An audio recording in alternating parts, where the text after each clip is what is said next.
Tinggal dalam Tuhan. Dalam hidup ini, manusia sering mencari tempat untuk merasa aman dan tenang. Ada yang berharap pada uang, pekerjaan, hubungan, atau kekuatan diri sendiri. Namun semua hal di dunia ini dapat berubah dan tidak selalu mampu memberi kepastian. Ketika masalah datang, hati manusia mudah takut, lelah, dan kehilangan arah. Karena itu Tuhan mengajarkan bahwa sumber kekuatan dan kehidupan sejati bukan berasal dari dunia, melainkan dari hubungan yang dekat dengan Tuhan. Tuhan rindu agar kita bukan hanya sesekali datang kepadanya, tetapi tinggal di dalamnya setiap hari. Firman Tuhan dalam Yohanes 15 ayat 4 berkata, "Tinggallah di dalam aku dan aku di dalam kamu."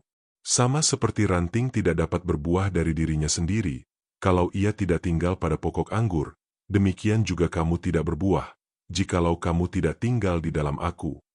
Yesus menggambarkan dirinya sebagai pokok anggur dan kita sebagai ranting-rantingnya. Ranting tidak bisa hidup sendiri. Jika terlepas dari pokoknya, ranting akan kering dan mati. Demikian juga hidup manusia tanpa Tuhan akan kehilangan arah dan kekuatan rohani. Tinggal dalam Tuhan berarti hidup dalam hubungan yang terus melekat kepada Tuhan. Bukan hanya dekat kepada Tuhan saat sedang susah, tetapi berjalan bersama Tuhan setiap hari. Seringkali manusia hanya datang kepada Tuhan ketika membutuhkan pertolongan. Saat masalah datang, doa menjadi rajin. Tetapi setelah keadaan membaik, hubungan dengan Tuhan mulai diabaikan. Padahal Tuhan tidak ingin hubungan yang hanya datang dan pergi sesuai keadaan hati manusia. Tuhan rindu kita tetap tinggal di dalamnya dalam segala musim kehidupan. Mazmur 91 ayat 1 berkata, "Orang yang duduk dalam lindungan yang maha tinggi dan bermalam dalam naungan yang maha kuasa." Ayat ini menunjukkan kedekatan dan hubungan yang terus tinggal bersama Tuhan. Orang yang tinggal dalam Tuhan akan menemukan perlindungan, damai sejahtera, dan kekuatan. Tinggal dalam Tuhan juga berarti hidup dalam firman-Nya. Kita tidak hanya mendengar firman Tuhan, tetapi melakukannya dalam kehidupan sehari-hari. Saat kita hidup dalam ketaatan, hubungan kita dengan Tuhan semakin kuat.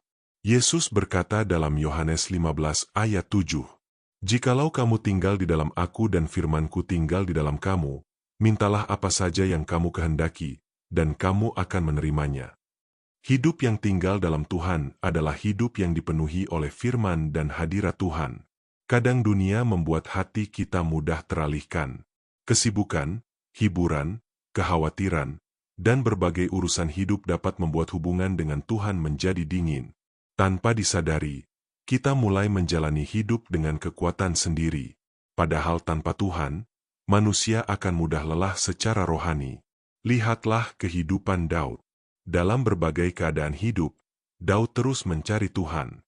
Saat menghadapi musuh, saat jatuh dalam kelemahan, bahkan saat menjadi raja, Daud tetap menjadikan Tuhan tempat tinggal dan perlindungannya.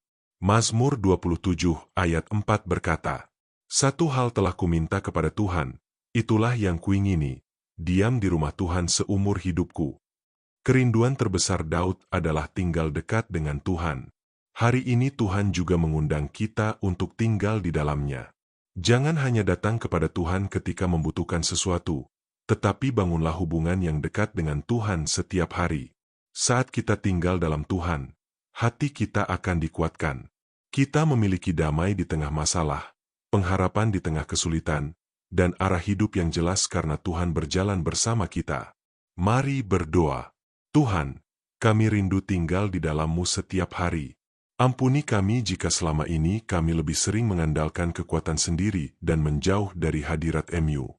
Ajarlah kami untuk hidup dekat denganmu melalui doa, firman MU, dan ketaatan kepadamu. Penuhi hati kami dengan damai sejahtera dan kekuatan dari MU. Biarlah hidup kami selalu melekat kepadamu dalam segala keadaan. Di dalam nama Tuhan Yesus kami berdoa. Amin. Terima kasih sudah mendengarkan renungan hari ini. Tuhan memberkati. Jangan lupa untuk like, subscribe, dan bagikan renungan ini supaya semakin banyak orang diberkati oleh firman Tuhan.